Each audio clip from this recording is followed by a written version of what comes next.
Hello students, आज मैं आपके सामने क्लास 10th का टॉपिक लेकर आया हूँ। Chapter number 1 NCERT, that is real numbers. तो 12th क्लास के टॉपिक चल ही रहे हैं, तो मैंने सोचा 10th क्लास के टॉपिक भी शुरू कर दिए जाए। तो आज हम फर्स्ट चैप्टर शुरू कर रहे हैं रियल नंबर। और उस रियल नंबर में सबसे पहले, जैसा कि आपने रियल नंबर्स के बारे में पहले भी पढ़ा है, अब भी आप पढ़ रहे हैं, ठीक है, तो उसके बारे में हम कुछ पॉइंट्स जो है डिस्कस करने वाले हैं इस चैप्टर में। ठीक है, हम क्या क्या रियल नंबर्स के बारे में पढ़ेंगे। ऑफ कोर्स सबसे पहला टॉपिक का नाम ही रियल नंबर है, तो ऑफ कोर्स आपने 9th क्लास में भी पढ़ा है कि real number is called set of rational and irrational numbers. ठीक है, उसके बारे में थोड़ा डिटेल से पढ़ेंगे। तो यहाँ पर पॉइंट्स क्या है मेरा, मैं जो आपसे डिस्कस करने वाला हूँ वो मैं आपको पहले नोटिफाई करा दूँ क्या है। सबसे पहले हम पढ़ने वाले हैं, सबसे पहला हमारा पॉइंट रहेगा रियल नंबर। ठीक है, दूसरा पॉइंट हमारा रहेगा यूक्लिड्स डिवीजन लेमा। अब लेमा क्या होता है, ठीक है, ये पॉइंट मुझे पहले बताना चाहिए था कि यूक्लिड्स फोर्स मैथमेटिशियन थे, उन्होंने एक डिवीजन एल्गोरिथम बनाया, एक डिवीजन लेमा बनाया, और उसके बाद एल्गोरिथम का पॉइंट आया कि कैसे यूक्लिड डिवीजन लेमा से यूक्लिड डिवीजन एल्गोरिथम आता है। फिर मैंने बात की बात बताया कि लेमा और एल्गोरिथम में क्या डिफरेंस है, तो definition of lemma and algorithm, तब आपको समझ में आ जाएगा कि लेमा का कहाँ यूज़ होगा और कहाँ पर एल्गोरिथम का यूज़ होगा। Fundamental theorem of arithmetic, fundamental theorem जो इसकी एनसीईआरटी के सेकंड एक्सरसाइज का टॉपिक है इससे पहले, और relation between HCF and LCM of two numbers. तो आज मेरा जो टारगेट रहेगा वो मेरा टारगेट रहेगा कि मैं एनसीईआरटी के आपको 1.1 और 1.2 डिस्कस कर लूँ। और साथ ही साथ मैं आपसे ये भी कहना चाहता हूँ कि हम एनसीईआरटी के अलावा भी एक्स्ट्रा क्वेश्चंस करने वाले हैं, but as you know all over there is NCERT is preferred, so first of all we have to just solve out the question of NCERT. Okay, so let's start with our topic, that is real numbers. Okay, so what is real number? Real number, you know, the set of rational and irrational numbers. Yeah, definitely you know the set of rational and irrational numbers are called real numbers. Okay, अब rational और irrational में condition आती है set of rational, okay, rational numbers, and another set of irrational numbers. ठीक है, अब rational numbers you know that is p by q form and q not equal to 0। और साथ ही साथ ये भी पता होना चाहिए, आगे की कंडीशन बताइए क्या होगी p और q के बारे में। ये p एंड q क्या है, ये इंटीजर्स हैं भाई। ओके, और साथ ही साथ इन p और q का आपस में क्या रिलेशन है, what are the relation between these two with each other, which means that is p and q are co-prime. Okay, co-prime, and you know co-prime ये कंडीशन बेटा यूनिवर्सल है, आपको पता होना चाहिए कि रेशनल नंबर में p by q फॉर्म होता है, q नॉट इक्वल टू 0 है, और q नॉट इक्वल टू 0 है, it means q not equal to 0 के साथ साथ p एंड q co-prime है, means highest common factor HCF of p and q is 1. Okay, now second point, that is irrational number. Irrational number, you know irrational number, that is a square root in the form of square root. Okay, where m is greater than 0. Okay, and also m is not a perfect, m is not a perfect square. आपको पता है ना perfect square क्या होते हैं, 1, 4, 9, 16 perfect square है भाई। अगर वो सॉल्व हो जाएंगे तो अंडर रूट कहाँ से आएगा, अंडर रूट तो खत्म हो जाएगा वहाँ उस केस में। So remember it. दूसरा, 9th क्लास में रेशनल नंबर की फॉर्म और इरेशनल नंबर की फॉर्म आपने पढ़ी है डेसिमल एक्सपेंशन के थ्रू। डेसिमल एक्सपेंशन में पता है ना आपको कि जिसका नॉन टर्मिनेटिंग और रिकरिंग रहेगा, वो डेसिमल एक्सपेंशन वो p by q फॉर्म यानी कि वो रेशनल नंबर की कैटेगरी में आता है। और जिसमें नॉन टर्मिनेटिंग के साथ साथ नॉन रिकरिंग होगा, means non repeating decimal expansion होगा, उस केस में आपके पास वो नंबर इरेशनल नंबर की कैटेगरी में आता है। ओके, वो भी हम पढ़ चुके हैं। मैंने सिर्फ और सिर्फ आपको ये बताया कि पी वाई क्यों फॉर्म होती है और अंडर रूट में हम इरेशनल नंबर को लेकर चलते हैं। 9th क्लास में आप वो दोनों पढ़ चुके हैं। चाहता तो मैं यहाँ पे लिख देता, but you know very well. Okay, that's it, clear. So this is about a real number. Okay. So now what we have, that is a Euclid division lemma. Euclid division lemma. इसकी क्या जरूरत पड़ गई भाई Euclid division lemma की? सीधा सा point है, Euclid division lemma to find the HCF. Okay. Means HCF तो आएगा ही आएगा, साथ ही साथ ये भी आएगा कि कैसे एक नंबर को आप एक्सप्रेस कर सकते हो, किस फॉर्म में भाई। ये देखो आपके पास दो नंबर हैं, ठीक है, A एंड B। उन A एंड B को P एंड Q और R इंटीजर्स के साथ। A एंड B कैसे इंटीजर्स हैं? पॉजिटिव इंटीजर्स हैं भाई। मैं फिर से इसको थोड़ा और क्लियर लिख देता हूँ। देखिए आप, क्या रियल नंबर्स पता लग गया ना? चलो मैं इसको रफ कर देता हूँ। ओके, व्हाट वी हैव, देखिए what we have right now, that's it, that is the Euclid division lemma. Euclid division lemma, what we have the Euclid division lemma, A is equal to PQ plus R, where R is greater than equal to 0, less than B. What are A and B? A and B are positive integers such that they express, to express ऐसे किया गया है। ये P Q और are क्या है? ये भी एक पॉजिटिव इंटीजर है भाई। हाँ, उस आर की वैल्यू क्या होगी? उस आर की वैल्यू जो है ना वो जीरो भी हो सकती है। Like r is like reminder. Long division method पढ़ा है, वही है भाई ये। डिवीजन एल्गोरिथम को यूक्लिड डिवीजन लेमा बना दिया उन्होंने। यूक्लिड ही तो था पहले, उसने क्या किया, लॉन्ग डिवीजन मेथड पढ़ा है ना आपने। ए यहाँ पी, यहाँ इधर Q, quotient, R is reminder. तो how can you correlate with this four? आप इनको कैसे कोरिलेट करते हो? सॉरी,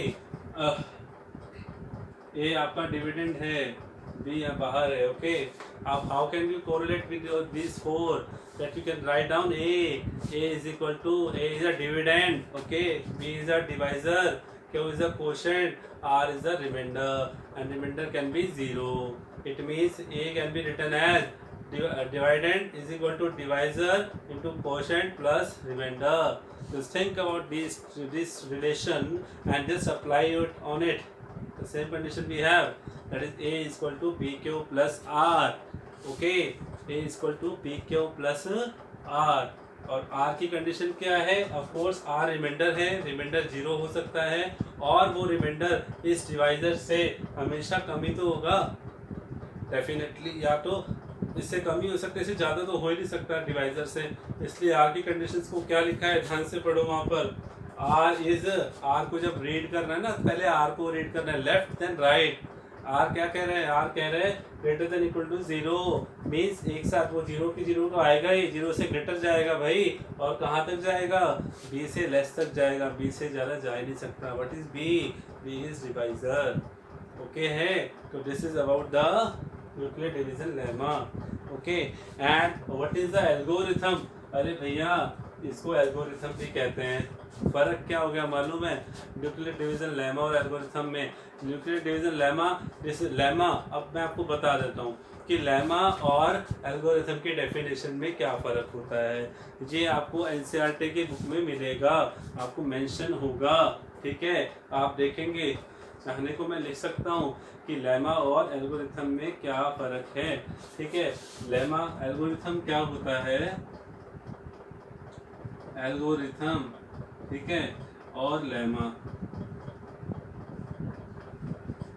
भैया पहले लेमा आया, देन एल्गोरिथम आया। Lemma means a proven statement is used to prove the another statement, okay। और एल्गोरिथम क्या होता है?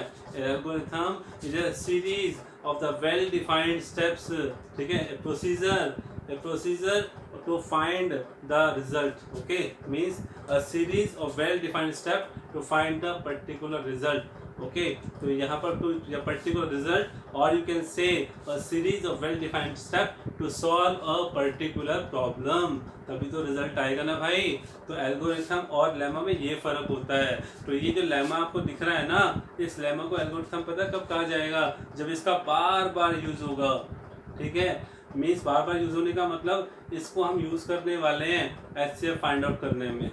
ठीक है, एल्गोरिथम को। और लेमा का कहाँ यूज करने वाले हैं, लेमा का यूज करने वाले हैं एक स्टेटमेंट को, ये स्टेटमेंट है, इसको ये तो प्रूव है ऑलरेडी, इसका यूज करने वाले हैं बाकी स्टेटमेंट्स को प्रूव करने के लिए। Okay, remember it. So got it, the difference between algorithm and lemma. A lemma is a proven statement used to solve the another statement, used to prove the another statement, or algorithm is a series of well defined steps to solve a particular problem. Okay, lemma में proof करते हैं और algorithm में solve किया जाता है। ठीक है, so this is a difference between algorithm and lemma. Definitely उसके बाद आने वाला है फंडामेंटल थ्योरम ऑफ अरिथमेटिक, ये भी मैं आपके साथ डिस्कस कर लेता हूँ। ठीक है, फंडामेंटल थ्योरम क्या होता है भाई, आपने प्राइम नंबर और कंपोजिट नंबर पढ़ा है ना, प्राइम नंबर और कंपोजिट नंबर इजीली पढ़ा है। फिर prime number which have only two factors, one and itself, and a composite number which have more than two factors. It means what the fundamental theorem of arithmetic says, every composite number can be factorized in the form of prime factors, of course. ठीक है ना, यानी कि उसके जब आप composite number को factorise करोगे तो जो फैक्टर्स आएंगे वो प्राइम फैक्टर आएंगे, और उन प्राइम फैक्टर का ऑर्डर कुछ भी हो सकता है। This is a fundamental theorem of arithmetic. Okay, this is also mention in the book, मैं यहाँ पर लिखूंगा, ऑफ कोर्स आप वहाँ से रीड आउट कर सकते हो। What is the fundamental theorem of arithmetic, every composite number can be factorised into prime factors, it doesn't matter what is the order of prime factors। मतलब 2 3 4 2 3 5 है तो पहले 5 भी आ सकता है, 3 भी आ सकता है, 2 भी आ सकता है, और भी जो भी प्राइम फैक्टर्स उसके अकॉर्डिंग आएगा उसमें ऑर्डर मैटर नहीं करता। ठीक है, उसके बाद आपके पास आता है relation between HCF and LCM and between two numbers. ये तो आप अर्लियर क्लासेस में भी पढ़ चुके हो। वहाँ पर क्या पढ़ा था, याद करो, एचसीएफ और एलसीएम निकालते थे, यहाँ तो रिलेशन बाद में आया। पहले क्या करते थे भैया, एचसीएफ अलग से निकालो, प्राइम फैक्टराइजेशन किया।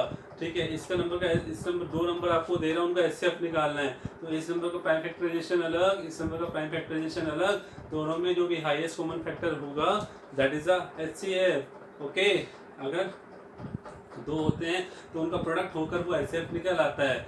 एलसीएम में क्या होगा, एलसीएम में you just take two number three number together and their prime factorization, उन तीनों का प्राइम फैक्टराइजेशन, दो नंबर लेते हो तो दो नंबर का prime factorization together find out. ठीक है, क्योंकि हम यहाँ दो नंबर की ही बात कर रहे हैं, we are talking about the two numbers, so we have to just find out the LCM of two numbers, that is together prime factorization, and then we got the LCM and HCF.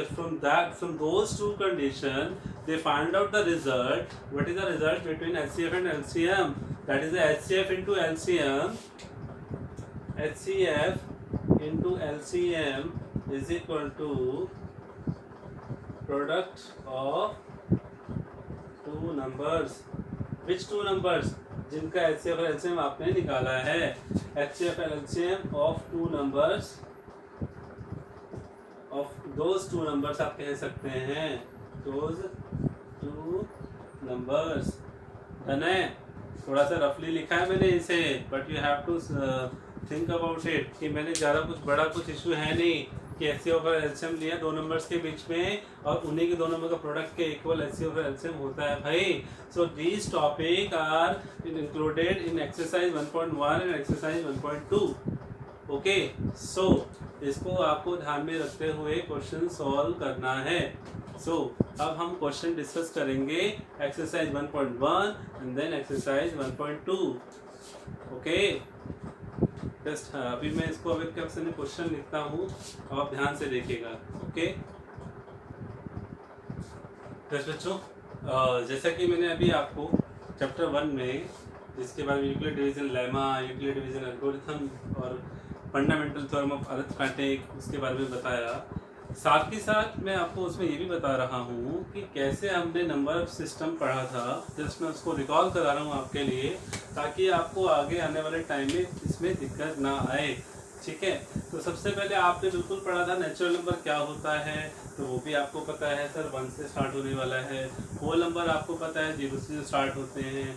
Z stand for integers, integers में आपको पता है negative value भी आती है and so on, 0 then 1 2 3 and so on.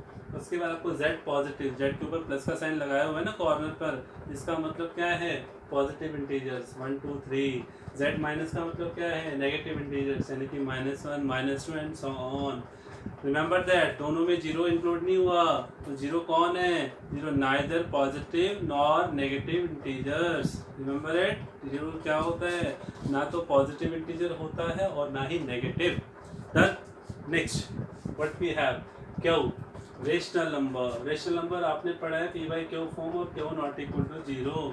साथ ही साथ आपने 9th क्लास में पढ़ा था, उसको भी मैंने रिकॉल किया एक एग्जांपल के माध्यम से, एग्जांपल की हेल्प से, कि 3.7555 आप इसमें देख रहे हो कि 5 रिपीट होता जा रहा है, लेकिन डेसिमल एक्सपेंशन जो है वो नॉन टर्मिनेट हो रहा है, मतलब वो ख़त्म ही नहीं हो रहा है। इसका मतलब वो भी आपने पढ़ा है कि कोई डेसिमल एक्सपेंशन नॉन टर्मिनेट हो लेकिन रिकरिंग कर रहा हो, रिपीट हो रहा हो, उस केस को हम भी पी बाई क्यू फॉर्म में कन्वर्ट कर सकते हैं। और साथ ही साथ फिर नेक्स्ट आता है I stand for irrational number. Irrational number I for integers भी ले लेते हैं कई लोग, लेकिन मैंने इसको इरेशनल नंबर का नाम दिया है जस्ट फॉर सिंबल। ठीक है, आप कुछ भी इसको मान सकते हो, लेट करना पड़ेगा फिर आपको। वहाँ पर इरेशनल नंबर की कंडीशन याद करो कि √m है और m कोई 0 से ग्रेटर नंबर है, जिसके बारे में मैंने क्या लिखा, m is not a perfect square. And you know perfect square, perfect square भैया जिसको स्क्वायर में कन्वर्ट किया जा सके। जैसे 1 को तो स्क्वायर में भी कर सकते हो, क्यूब में भी कर सकते हो, 0 से तो बड़ा ग्रेटर है ना, 0 से तो बड़ा है। लेकिन जैसे ही 1 के बाद हम कोई भी नंबर सोचते हैं तो 4 है, 4 में देखो 2 स्क्वायर आता है, 9 होता है 3 का स्क्वायर आता है। यानी कि उन नंबर को जिनको परफेक्ट स्क्वायर पे लिख सकते हैं, अगर वो इस रूट के अंदर आ गए तो डेफिनेटली यार रूट से बाहर हो जाएंगे, तो वो इरेशनल नंबर कहाँ से रहा। That's why m is the condition that in which m is not a perfect square। साथ ही साथ आपने डेसिमल एक्सटेंशन में भी पढ़ा है, यहाँ देख रहे हो, with the help of example I am just understanding you what is it. At is कि डेसिमल एक्सपेंशन अगर नॉन टर्मिनेटिंग के साथ साथ नॉन रिकरिंग हो, मीन्स डेसिमल एक्सपेंशन में कुछ भी इंक्रीज नहीं हो रहा है। 787 के बाद मैं लोग 785 ले लेता हूँ, कुछ भी ले लेता हूँ भाई। कभी कोई सोचिए सर 7 आ गया फिर से, क्या पता 8 आ जाए, मैंने एग्जाम्पल ही चेंज कर दिया, 5 ले लिया। नाउ यू कैन नॉट से कि it's repeating, it's a non recurring, non repeating, that's it is also in the category of irrational number. Now last but not least, second last, that is real number. Okay, जो कि हमारे topic का नाम भी है, set of rational and irrational number.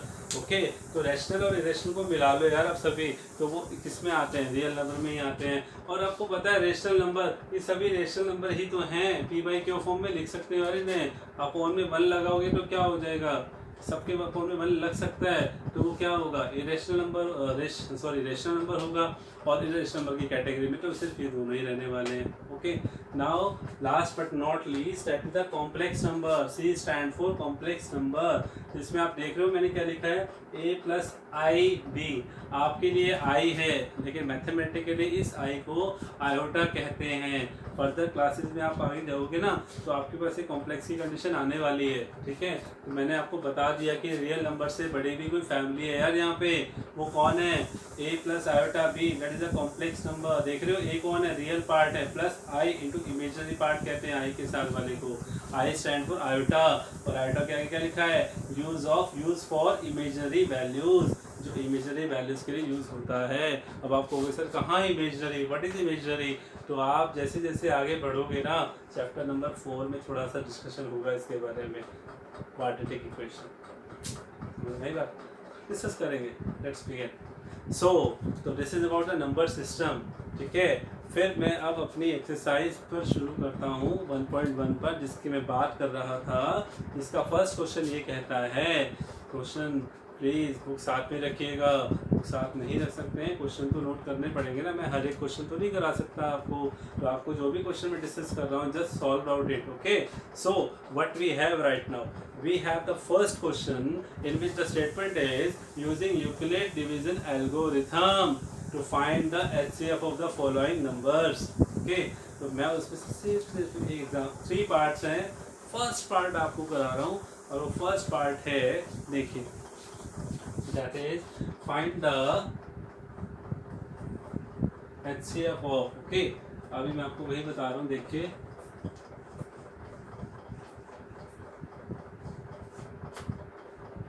क्या है। First question exercise 1.1, okay. First question है क्या, find the HCF of 135 and 255, ठीक है, 255, ओके। क्वेश्चन चेंज हो सकता है बट ये क्वेश्चन है और आपको किसका यूज करना है, find the HCF of these numbers using Euclid division algorithm, okay.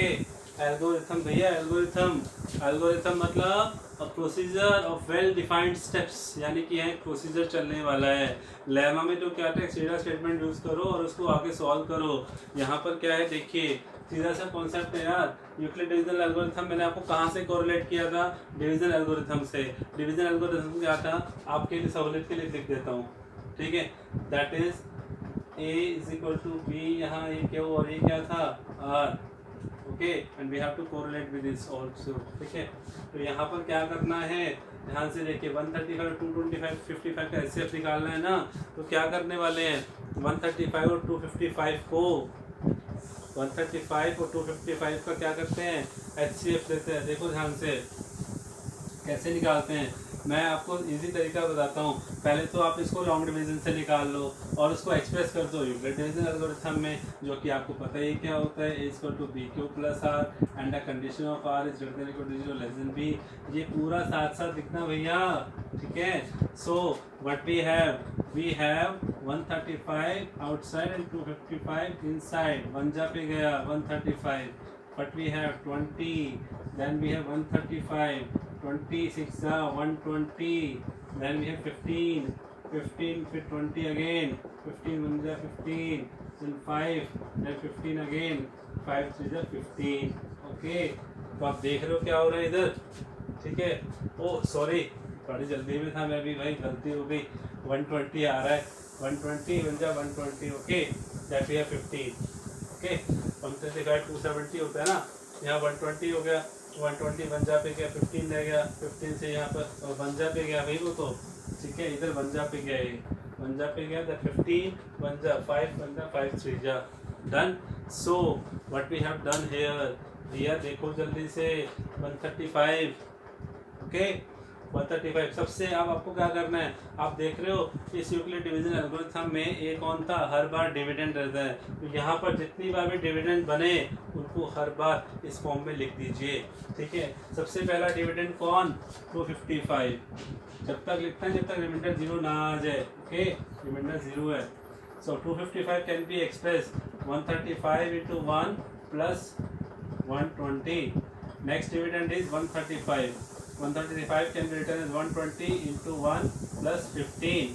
Next dividend can be written as 20 is equal to 15 into 1 plus 5. And the last but not least, that is 15 is equal to 5 into 3 plus 0. So what we have? We have the 5. We have 5.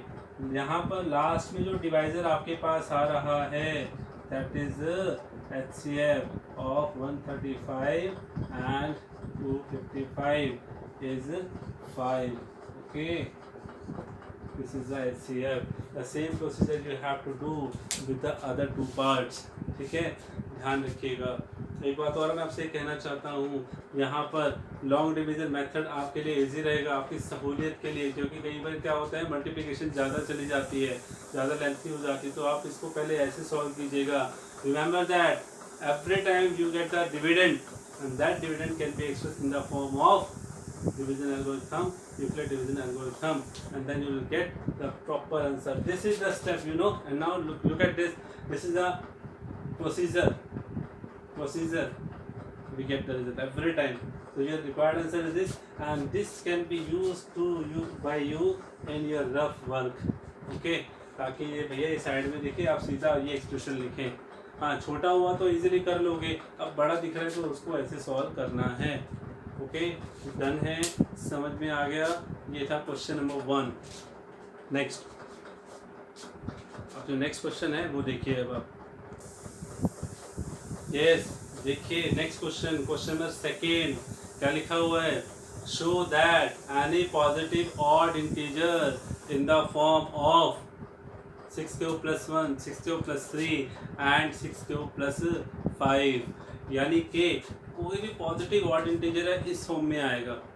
सबसे पहली बात मैं आपको बता दूं बेटा, यहाँ पर आप देख रहे हो 6 क्यूब प्लस 1 पे नज़र डालो थोड़ी. पहली बात तो बोल रहे हैं एनी पॉजिटिव ऑड इंटीजर, ठीक है, तो पहले आप उसको ही मान लो. आपने मान लिया. लेट ए, ये क्वेश्चन है और मैं इसका सॉल्यूशन आपको बता रहा हूँ. Let a is any positive odd integer. Okay, मान लिया. अब आप देखिए, उसने बोला जो वो पॉजिटिव ऑड इंटीजर है ना, वो 6 क्यूब प्लस 1, 6 क्यूब प्लस 3 और 6 क्यूब प्लस 5 की फॉर्म में आएगा. ओके, बट आप उसमें आप एक चीज देखिए, एक चीज कॉमन क्या है? 6 क्यूब कॉमन है ना. 6 क्यूब 6 क्यूब 6 क्यूब. अब थोड़ा सा डिवीजन एल्गोरिथम पर जाए, because it will write down using Euclid division algorithm. Using Euclid division algorithm, find out this is the form of odd integers. So 6 cube, remember that a is equal to b cube plus r. a is a dividend number हो गया. b cube, b is a divisor ना, तो divisor 6 है भाई, common है. कुछ clear है? तो 6 cube आ गया, 6 cube plus r, तो 6 कॉमन है. 6 will be the divisor, that is the value of b. क्यों यार, क्यों है यहाँ पे दिख रहा है, क्यों है. नेक्स्ट टाइम में क्यों भी चेंज हो जाएगा तो क्या करोगे? यानी कि डिवाइजर बदल सकता है, सॉरी कोशेंट बदल सकता है, डिवाइजर वही है. डिवाइजर कौन है यहाँ पर? 6. इट मीन्स जब मैंने ए को पॉजिटिव ऑड इंटीजर माना है तो मैं यहाँ पर ए को क्या लिखूंगा? 6 cube plus r. Now it's not decided. क्या नहीं डिसाइड हुआ कि आर की वैल्यू क्या क्या हो सकती है? ऑफ कोर्स यार, कंपेयर करो उसको using Euclid division algorithm. A is equal to b cube plus r, r is greater than equal to 0 less than b. तो यहाँ पर क्या हुआ? यहाँ पर हुआ कि आर की जो वैल्यू है, यहाँ बी कौन है? 6 है, तो इसका मतलब आर की वैल्यू क्या क्या हो सकती है? 0 1 2 3 4 5. 0 के इक्वल तो हो सकती है ना. बी से लेस जाएगी तो लेस कहाँ तक जाएगी? 5 तक जाएगी. ये तो खुद ही सोच लो यार कि 6 डिवाइजर है. 6 डिवाइजर है तो रिमाइंडर जो होगा 6 डिवाइजर, तो रिमाइंडर क्या होगा? रिमाइंडर 6 से छोटा ही होगा. 0 हो सकता है, 1 हो सकता है, 2 3 4 5 6 हो नहीं सकता डेफिनेटली. ठीक है, तो यहाँ पर आपने देखा कि a equal to 6 plus r और आर की वैल्यू 0 1 2 3 4 5 तक मैंने यूज कर लिया. अब इनको एक एक करके यूज करो, क्योंकि it's not decided that it is odd और इवन. अभी तक तो डिसाइड ही नहीं हुआ. Okay, now it will decide with the help of remainder. So you have to put all the values of r here. Put r equal to 0, a is equal to 6 cube. What is this? This is even. Okay, r is equal to 1, a is equal to 6 cube plus 1. अरे भैया 6 cube 1 odd, even plus odd आता है. ये plus नहीं होगा, हालांकि procedure है कि कोई भी इवन में जब ऑड नंबर ऐड करते हैं तो ऑड ही तो रहता है. तो which is odd. Next, r equal to 2, 6 cube plus 2, 2 common आ रहा है तो मल्टीपल ऑफ 2 हो गया ना यार, which is even. Next, r equal to 3, 6 cube plus 3, 3 is common, it's odd है, multiple of 3, which is odd. Next, r is equal to 4, a is equal to 6 cube plus 4, 2 is common, 3 cube plus 2, which is even. Okay, next r is equal to 5, a is equal to 6 cube plus 5 again, which is odd. हमारा question भी हो गया। अब आप उसमें से वो number select कर लो जो आपको ऑड दे रहे हैं, ऑड की फॉर्म दे रहे हैं। तो आप देख रहे हो ऑड की फॉर्म कहाँ कहाँ आ रही है, कौन कौन सी आ रही है, 6 q plus 1, 6 q plus 3 and 6 q plus 5। और हमें भी तो यही चाहिए यार, मिल तो गया। सो व्हाट वी हैव कि hence the result, okay, hence the सीधा सा। तो ये होगा आपका second question. Hence the result आप समझ ही गए कि आपको पता चल गया कि कौन कौन से ऑड इंटीजर किस फॉर्म में आ रहे हैं। Hence the result that 6 q plus 1, 6 q plus 3, 6 q plus 5 is the odd form of any positive odd integer in this question. Remember that in this question बदल भी सकता है, कंडीशन बदल भी सकती है, ठीक। सो नेक्स्ट क्वेश्चन नंबर 3 है। ये 3 का मैं आपसे वैसे वर्बली डिस्कस कर लेता हूँ। एक आर्मी है जिसमें 616 मेंबर्स हैं और 32 की एक मार्च बैंड वाले आर्मी है, मतलब बैंड जिनके पास रहता है। उन 616 मेंबर्स को उन 32 मेंबर्स में अरेंज करना है उनके पीछे, ताकि वो फॉलो करते रहे उनको। तो ये बताना है कि कितने मैक्सिमम नंबर ऑफ कॉलम बनेंगे, यानी कि जो 32 मेंबर्स है ना, बैंड लेकर आगे चल रहे हैं और 616 मेंबर्स उनके पीछे उनको अरेंज करना है। वो इस तरह से अरेंज करना है कि नंबर ऑफ कॉलम जिसमें वो अरेंज होंगे और एक कॉलम में नंबर ऑफ आर्मी पर्सन वो इक्वल रहेंगे। तो यानी कि आपको ये बताना है कि मैक्सिमम एक कॉलम में कितने आर्मी पर्सन आएंगे। शब्द आ गया ना मैक्सिमम। तो यार क्वेश्चन हो गया कि 616 टोटल मेंबर्स हैं, 32 वाले मेंबर्स अलग हैं, उनमें और उनमें क्या निकालना है, उन दोनों का HCF निकालना है। ये जो वर्ड हम पहले भी पढ़ते थे ना, मैक्सिमम मिनिमम, तो ये कंडीशन हमेशा क्या शो करती है, ये शो करती है HCF और LCM की कंडीशन को। Maximize, maximum, largest, greatest between these two, तो this is the condition of HCF। Minimum, least, smallest, ये जो कुछ शब्द हैं, जो वर्ड्स यूज किए जाते हैं, वो सब किसके लिए होते हैं, LCM के लिए होते हैं। ओके, डन है। तो this is about the third question. Okay, question number 4। Third आपको अगर थोड़ा जल्दबाजी लग रहा हो ना, तो आप डिस्कस कर सकते हो, आराम से पढ़ सकते हो मैंने क्या बोला, ठीक है। अब जो क्वेश्चन नंबर 4 और 5 है ना, उनकी कहानी सुन लो अब जरा। उनमें मैं एक क्वेश्चन करा रहा हूँ, क्वेश्चन नंबर 5, ठीक है, उसको थोड़ा ध्यान से देखना है। क्वेश्चन नंबर 5, 4 दोनों एक जैसे हैं, मैं 5 करा रहा हूँ, थोड़ा लेंथी है। उससे स्टार्टिंग में बोला using Euclid division lemma, okay, using Euclid division lemma prove that any positive integer cube of any positive integer in the form of 9m plus 1 और 9m plus 8।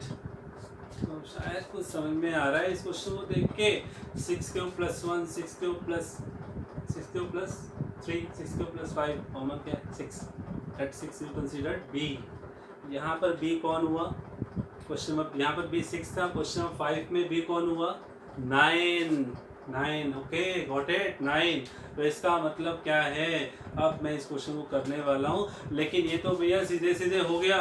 उसने उसका क्यूब मांगा है भाई, कि उस इंटीजर का जब मैं क्यूब करूँगा ना, वो 9m और 9m प्लस 1 9m प्लस 8 की फॉर्म में आएगा। तो याद रखो, m क्यों नहीं लेना है वहाँ पर, m क्या है, क्यूब होने के बाद m आ रहा है भाई, कुछ समझ रहे हो। इस क्वेश्चन में और इस क्वेश्चन में क्या फर्क आ रहा है, उसमें क्यों दे रखा था 6 q plus 1, 6 q plus 3, 6 q plus 5, क्योंकि इसमें इवन और चेक करना था, रिमाइंडर की वैल्यू रख के। उसमें क्या कह रहा है, उसमें ये कह रहा है कि यार आप उस इंटीजर का जब क्यूब कर दोगे ना, उसके बाद जो आंसर आएगा उसमें वो 9m प्लस 1 और 9m प्लस 8 की फॉर्म आएगी। क्लियर है? सो प्लीज़ ध्यान दो इस बात का। ओके, तो मैं आपको क्वेश्चन लिखने जा रहा हूँ, आपको सॉल्व करवाने जा रहा हूँ। देखिए, हाँ जी, क्वेश्चन क्या था, क्वेश्चन नंबर 5 लेंथी है, 4 इजी है, इसको स्क्वायर करना है, स्क्वायर फॉर्म आ रही है उधर, ठीक है। यहाँ पर क्या है यहाँ क्यूबिकल फॉर्म है तो मैं आपको क्यूबिकल फॉर्म करा रहा हूँ, ठीक है। तो वहाँ पर 3 बी की वैल्यू रहेगा फोर्थ क्वेश्चन में। फिफ्थ क्वेश्चन में बी की वैल्यू क्या है 9। Okay, so right down a equal to 9 plus r using nuclear division lemma a equal to 9 plus r where r equal to 0 to 8 जाने वाला है। So let's start. क्या put r equal to 0 a equal to 9 okay, a equal to 9 अब आप देखिए r equal to 0 पे a equal to 9 आ गया, but उसने आपसे a इक्वल टू 9 क्यों पूछा है भाई? उसने आपसे सिर्फ एक ही इंटीजर की वैल्यू थोड़ी पूछी है कि सिर्फ ये इंटीजर इसमें दिखा दो। आपसे क्यों पूछा है? तो क्यों पूछा, तो what we have to do, we have to the cubic both sides, we have to do the cubic both sides. यहाँ पर हम क्या करते हैं, क्यूबिक बोथ साइड्स करते हैं। So what we have a cube 9 whole cube, so that become 729 cube. मेरे पास इस नंबर का क्यूब करने पर ये आंसर आ रहा है, ठीक है। और मुझे चाहिए कौन कौन सी फॉर्म चाहिए, इस फॉर्म को याद रखना, 9m प्लस 1 और 9m प्लस 8 की फॉर्म चाहिए। जहाँ जहाँ आपको ये मिलते जाए वहाँ आप उसको लेते जाओ। तो 9m प्लस 1 9m प्लस 8 को तो इस क्वेश्चन में, इस पार्ट में भूल जाओ। वाई? बिकॉज प्लस में यहाँ कुछ भी नहीं है, यहाँ प्लस में कुछ भी नहीं है। तो इसका मतलब बची कौन सी, पहली फॉर्म 9m। इसका मतलब यहाँ से बेटा 9 को तो अलग कर दो और बाकी सबको अलग लिख दो। अलग करने का मतलब इनटू मल्टीप्लाई, 9 से जो भी मल्टीप्लाई जा रहा है 729 जितने मल्टीपल पे जा रहा है 9 into that multiple, okay, and now we have 9m, so that multiple you will consider every time m, okay। उस मल्टीपल को जो 9 का मल्टीपल आ रहा है उसको आप m कंसीडर कर लो। So what we have right now that is 9m। तो हमारे पास पहली फॉर्म आ गई, ओके, ये फर्स्ट फॉर्म आ गई है, ओके, 9m आ गया। चलो अब हम आते हैं, ये हमारा फर्स्ट केस है। फर्स्ट सेकंड देखिए क्या करना है, put r equal to 1 9 a equal to 9 cube plus 1, then again cubic both sides, लिखने की जरूरत नहीं है, a क्यूब 9 क्यूब प्लस 1 का whole cube, then you know using the identity याद है कि नहीं है, देखते हैं किसको याद है किसको याद नहीं है। 9 क्यूब प्लस 1 आइडेंटिटी याद करो, a plus b whole cube that is a cube b cube 3a square b 3ab square. This is expanded form completely. वैसे तो 3ab into a plus B आता है, मैंने पूरा एक्सपैंड कर दिया इसको, ठीक है। Now apply on this, what we have a 9 cube, what is b that is 1, apply here that we have, हमारे पास क्या आ गया देखो, हमारे पास आ गया that is 9 cube whole cube plus 1 cube plus 3 into 9 cube square plus 3 into 1 into 9 cube visible 3 into 9 cube. अरे 1 का स्क्वायर है 1 होता है, मैं लिखा ही नहीं जानबूझ के, ठीक है। तो क्या मिला 729 cube plus 1 plus 81 3 243 cube square plus 27 cube. अब आपको यहाँ से क्या देखना है, आप देख रहे हो 729 9 का मल्टीपल है, 243 9 का मल्टीपल है, 27 9 का मल्टीपल है, बचा कौन, बीच में ये आ गया 1। अलग करो इसको, बस 1 को अलग लिखो, बाकी 9 के मल्टीपल्स को साथ में लिखो, and we have to take 9 common, okay. तो यहाँ पर क्या हुआ आपके पास, देखिए a cube is equal to 9 common ले रहा हूँ इन तीनों में से भाई, तो 81 cube plus 27 cube square plus 3 cube plus 1। So इस मल्टीपल को मैंने क्या लिया m, where m is equal to 81 cube 27 cube square 3 cube, okay. तो कौन सी फॉर्म आ गई भाई, नेक्स्ट फॉर्म कौन सी आ गई, a cube equal to 9m plus 1। Done है, समझ में आ गया। थर्ड पर आते हैं जल्दी से, पुट r इक्वल टू 2, ये थर्ड केस है, सेकंड फॉर्म भी मिल गई, ठीक है। थर्ड केस क्या कहता है वो देखो जल्दी से। थर्ड केस ने क्या बोला भैया, थर्ड केस कह रहा है A equal to 9 cube plus 2 cubic both sides A cube 9 cube plus 2 का whole cube solve it.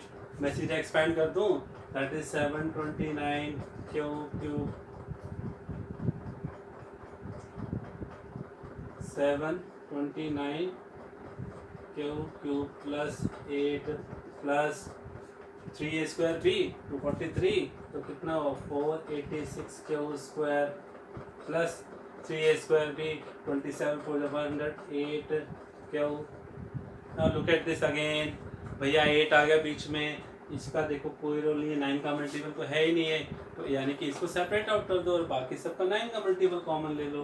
What we have 981 cube plus 54 cube square plus 12 cube plus 8। Okay, so what we have, that we have 9m plus 8 where m is equal to, this is we have a cube, m is equal to 81 cube 54 cube square plus 12 cube. So this is our third form. आपने देखा कि r की value 0 पर 9m की form मिल गई, 1 पर 9m plus 1 मिल गया, 2 पर 9m प्लस 8 मिल गया। ठीक है, उसके बाद बचा कौन, 3 4 5 6 7 8, 6 वैल्यू स्टिल रिमेनिंग। तो भैया किसी भी एक वैल्यू पे ना चेक करके देखेंगे, ठीक है, यही फॉर्म आएंगे 100%। आपको लिखना क्या है पता है, इतना दिखा दिया ना, आपको सिर्फ लास्ट में ये लिखना है similarly this form is true for remaining values of r. ठीक है, मगर लास्ट में आपको क्वेश्चन कैसे एंड करना है, इसके बाद आपको एंड करना है कि भैया ए की वैल्यू ये आ गई, उसके बाद आप ये बोलोगे this is true for all r values remaining values of r also. Okay, this is true means we will get 9m plus 1 9m plus 8 for the remaining values of r also, that is 3 4 5 6 7 8. Okay, so this is a Euclid revision lemma। बेटा मैं आपसे बात कर रहा था बच्चों कि मैं 1.2 भी करूँगा, हालांकि मैंने उसका आपसे फंडामेंटल थ्योरम ऑफ अरिथमेटिक और साथ ही साथ HCF और LCM के जो रिलेशन था उनके बारे में आपसे डिस्कस किया था। ठीक है, तो अभी will do this exercise on the next topic in the next lecture. ठीक है, एक्सरसाइज 1.2 और साथ ही साथ हम 1.3 पर भी प्रोसीड करेंगे, क्योंकि 1.3 में ज़्यादा बेसिक नहीं है, उसमें सीधा हम क्वेश्चंस पर ही आएंगे कि इरेशनल नंबर है, हमें मालूम है कि √3 √5 इरेशनल नंबर है, बट उन्हें प्रूफ कैसे करना है कि हाँ वो इरेशनल है। इस तरह के क्वेश्चन 1.3 में आने वाले हैं। फर्स्ट चैप्टर ज़्यादा लेंथी नहीं है, तो आप ये मानकर चलें कि अगले 2 लेक्चर में हम इस फर्स्ट चैप्टर को कंप्लीट कर सकते हैं ऑफ NCERT। उसके बाद जो थर्ड लेक्चर होगा, अगले 2 के बाद जो थर्ड, यानी कि आज फर्स्ट है, सेकंड थर्ड और फोर्थ लेक्चर जो होगा उसमें मैं NCERT के अलावा और भी आपके क्वेश्चंस आपके साथ क्वेश्चन डिस्कस करूंगा। ठीक है, तब तक के लिए आप एक्सरसाइज 1.1 इसके बेसिक्स के साथ रिवाइज कीजिए। अगर आपको कहीं भी कोई भी डाउट लगता है तो मुझसे शेयर कीजिए। Thank you very much, tata, bye bye, see you in the next meeting, have a good luck.